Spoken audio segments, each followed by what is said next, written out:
Hello friends, Baishakhi's কিচেনে সকলকে স্বাগত জানাই। আজ আমি বানাবো চানা মশালা। খুব কম উপকরণে বানাবো এই চানা মশালা, কিন্তু খেতে হবে অনুষ্ঠান বাড়ির থেকে কোনো অংশে কম নয়। নিত্য নতুন রেসিপি পেতে আমার চ্যানেলকে প্লিজ সাবস্ক্রাইব করবেন। চানা মশালার সঙ্গে যদি লুচি পরোটা বা বাটার নান হয় তাহলে তো খাওয়াটা দারুণ জমে যায়।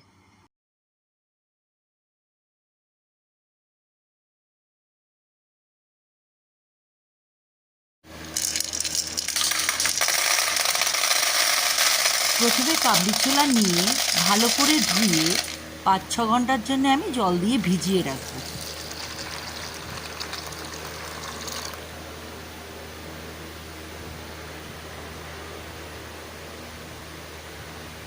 এরপর ভিজিয়ে রাখা কাবলি ছোলা আমি প্রেসারে সেদ্ধ করে নেব। প্রেসারে প্রথম সিটিটা পড়বার পর আমি গ্যাসটাকে একটু সিম করে নেব। তারপরে আরও 6-7টা সিটি দিলে তারপরে আমি সেটাকে নামিয়ে নেব। 7-8টা প্রেসারে সিটি দেওয়ার পর কাবলি ছোলাগুলোকে নামিয়ে নিলে কাবলি ছোলাগুলো খুব সুন্দর সুসেদ্ধ হয়ে যাবে, কিন্তু ঘেটে যাবে না।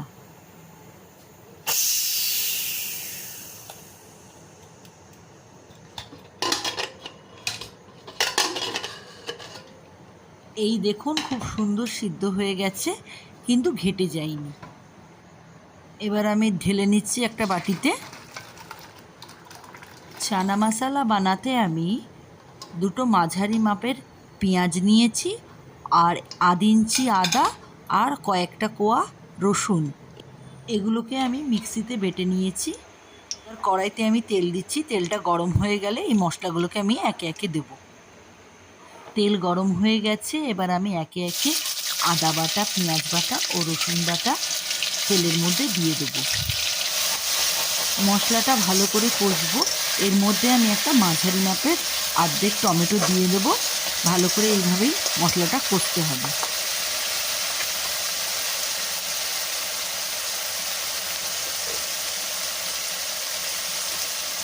এরপর এর মধ্যে স্বাদ মতো নুন ও একটু হলুদ দিয়ে দেবো। আর এই চানা মশলাটা বানাতে আমি লঙ্কার গুঁড়ো ব্যবহার করেছি, তাই যে যেরকম ঝাল খান সেই অনুযায়ী লঙ্কার গুঁড়ো দেবেন।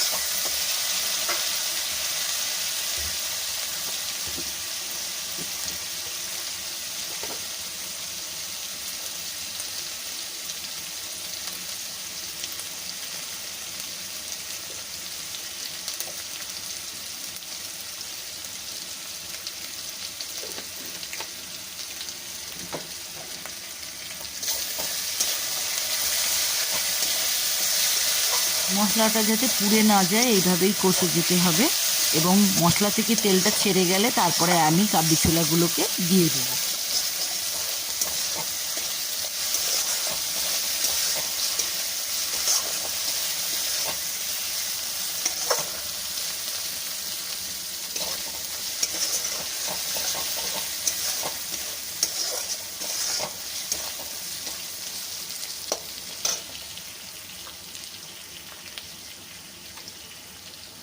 এই মশলার মধ্যে সামান্য জল দিয়ে দিচ্ছি যাতে মশলাটা পুড়ে না যায়। এইভাবেই কষতে হবে।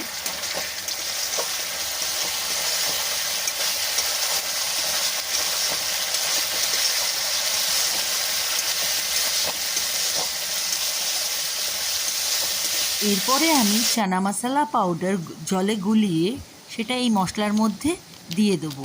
তারপরে সেই মশলাটাকে ভালো করে কষবো। দোকানে বিভিন্ন কোম্পানির চানা মশলা পাউডার পাওয়া যায়। এই চানা মশলা বানাতে আমি এই পাউডারটা ব্যবহার করব। আপনারা যে কোনো কোম্পানির চানা মশলা কিনতে পারেন। আমি 2টো প্যাকেট কিনেছি এই চানা মশলার প্যাকেট, সেটা আমি এই রান্নার মধ্যে দেব।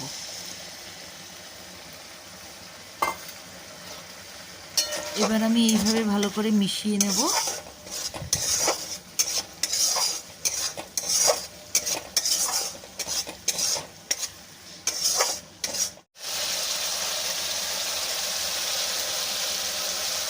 টমেটোটাও গলে গেছে, মশলা থেকে তেল ছেড়ে গেছে। মশলাটা ভালোভাবে কষা হয়ে গেছে। এবার আমি এর মধ্যে সিদ্ধ করা কাবলি ছোলাগুলো দিয়ে দেবো।